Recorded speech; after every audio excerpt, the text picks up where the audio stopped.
You're in the Business Insurance Zone with me, Steve Savant, national financial columnist and financial color commentator.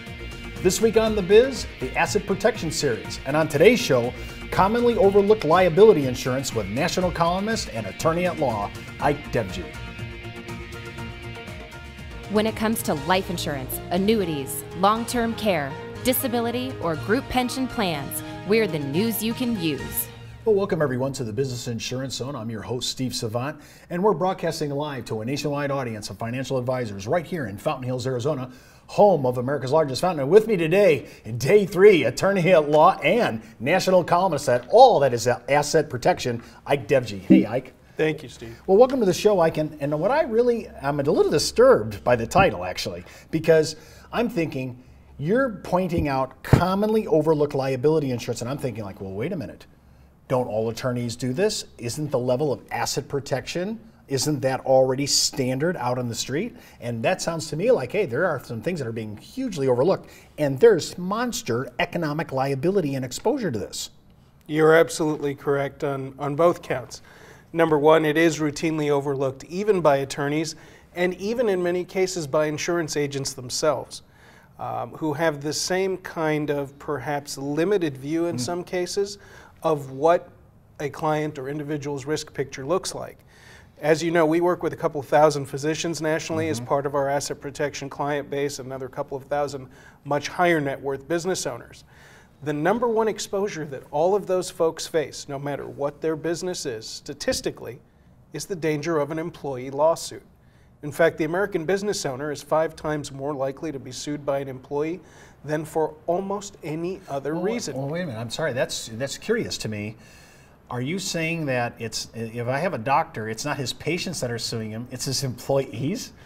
I am saying that the physician, for example, who has employees, has both exposures. Statistically, he's going to be sued, or she's going to be sued, about twice during their practice life over a medical malpractice issue. But they're 5 times more likely to be sued by someone who works for them than for any other reason. So, for instance, the kind of insurance that comes into play to help protect our clients in that area as the first line of defense is called EPLI, or Employment Practices Liability Insurance. And I routinely talk to doctors with successful practices, some case solos, some case group practices, as just one example, who don't have that coverage in place and in fact have never even had it mentioned to them by their insurance professional. Now, as an insurance professional, how do we know how to talk about this? I mean, isn't this legal? Isn't this under the jurisdiction of an attorney? Well, I think attorneys are instrumental in helping clients spot the exposure. So I, for instance, when I walk a client through an asset protection questionnaire, if you will, ask questions about how many people work for you. Do you have an employment manual in place that was professionally drafted?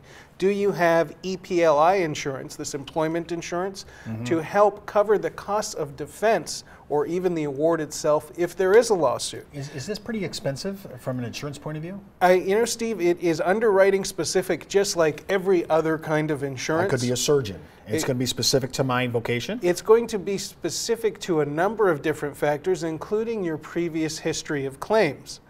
Just like with auto insurance, right? If you're a good driver and you haven't had a lot of issues or accidents or speeding tickets or a DUI, your insurance is going to be substantially cheaper than someone who has had all of those issues. If you've had multiple employment lawsuits in the past, it's going to cost more money to get the insurance than perhaps someone who hasn't had an employment lawsuit. Either way, the cost is pennies on the dollar in most cases of even what the retainer in case of defense would be. So for instance, if you walk into an attorney's office and need defense against an employment lawsuit, you're going to have to put down $5,000, $10,000, $15,000, $20,000 in some cases just to get that attorney to start. Just a retainer. Right. Wow. Now compare that to the cost of the insurance and the value becomes clear very quickly. Well, I am surprised. I would think, like in a physician's practice, I think they're mostly protecting themselves against patient issues. But it sounds like you're saying this is much more exposure, and you said the average is twice in their career. Twice in their career on malpractice. but they're much more likely to be sued by an employee, as we said, as just one common example. In fact, the average sexual harassment, and this is going to shock you, Steve, the average sexual harassment verdict in this country is $530,000. Now, I don't care how successful your client is, that is a hit that is devastating to the majority of American-owned small businesses. That amazes me that that number is that high, and you're saying that that's somewhat frequent. And employees are suing more often, and winning larger and larger judgments. We're also seeing more and more of these claims made in times like we have now, where we have a tough economy and some conditions of economic duress. There are many employees who are willing to do and say things out of fear and desperation that they might not have done in the past under quote-unquote normal circumstances. Either way, it's important that we all, in our different ways, protect clients against these exposures. Well, I could see that this insurance offering this is really, you would cut you out of the pack, would make your practice distinctive by bringing this to their attention. And I think some of the stats that you have here are just unbelievable. Well, talk a little bit, what else would I need? You know, when I'm looking at commonly overlooked liability insurance, that's one, that's a big one. That's a huge one. A second one is what we call data breach or cyber liability insurance. And this applies not just to doctors, but to any business, including financial advisory firms themselves, including law firms, including CPA firms, that handles sensitive, confidential information that would be injurious to your client if it was exposed.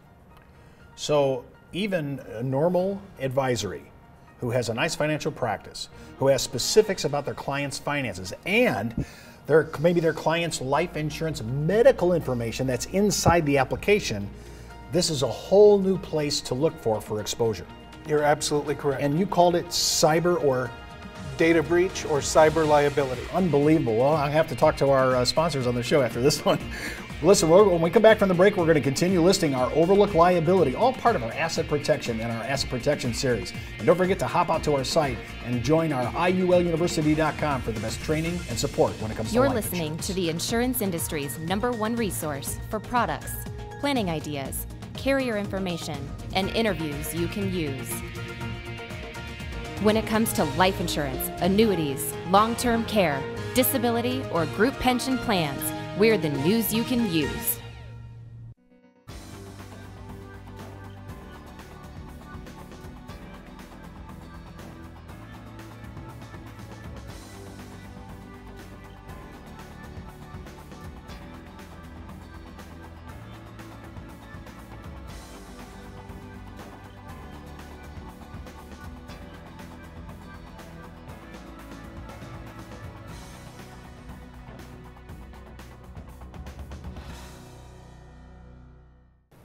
Well, welcome back to the Business Insurance Zone. I'm Steve Savant with Ike Devji. And remember, you can sign up and order today's support materials at our website at thebiz.tv. And just a heads up, before moving forward with any of the ideas you hear on our show, always consult a tax attorney and your counsel. And if you're FINRA licensed, always check in with your broker-dealer before you move forward with anything we're talking about today. And what are we talking about? We're talking about overlooked liability insurance. Just at the break, we were talking about data or cyber hack. I'm thinking about all the cyber hacking you've been hearing about. I mean, Facebook just got hacked last week, right? We're talking about confidential information, and it sounds like we have a liability just because we're holding it on our computers. That's absolutely correct. All of the advisors who are watching certainly have that liability. They're handling a variety of different kinds of sensitive and confidential information, including social security numbers, bank account numbers, investment account numbers.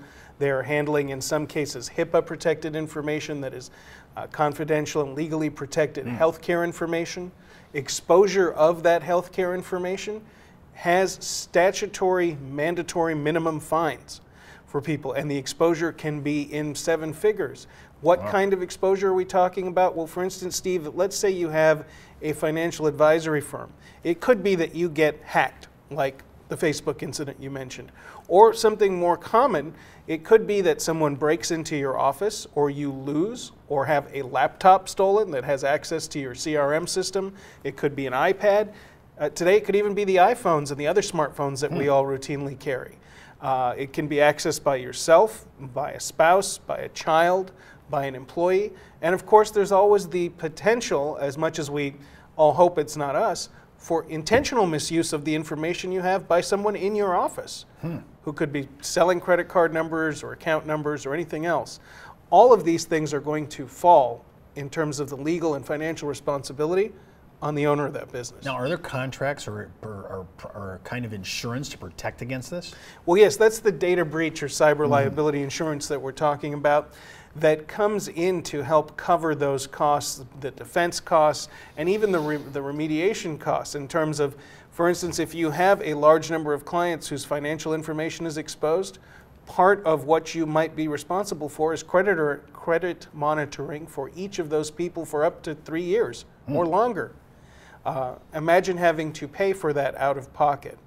Oh man, it's staggering to me, all the incidences that could happen that you just listed and how important it is, especially in today. I'm thinking, if Facebook's getting hacked, where does that leave the rest of us?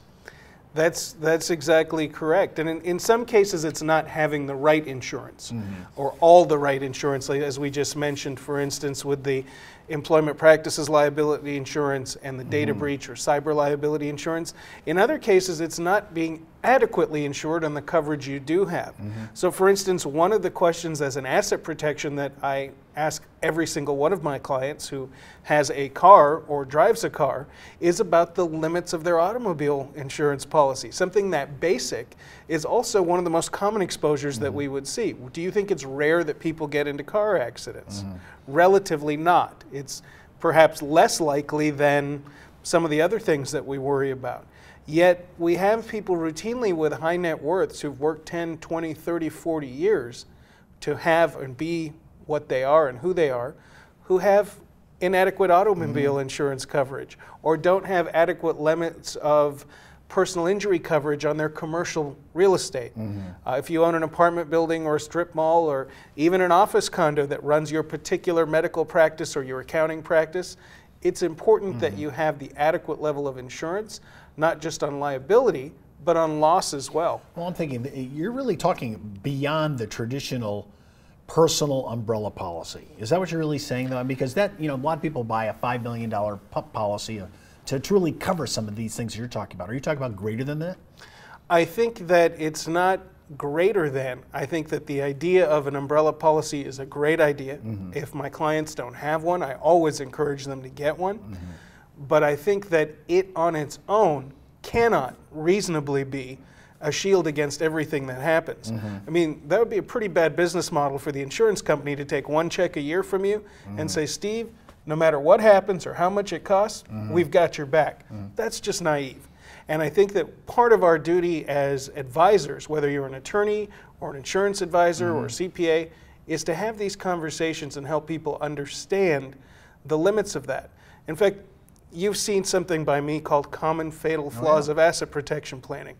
One of the top flaws is relying purely on the insurance alone and assuming that there will never be an event that is either a greater financial exposure than the limits of your coverage, or that every single bad thing that could possibly happen you were sheltered from that by writing 1 or 2 checks a year. It just doesn't make sense.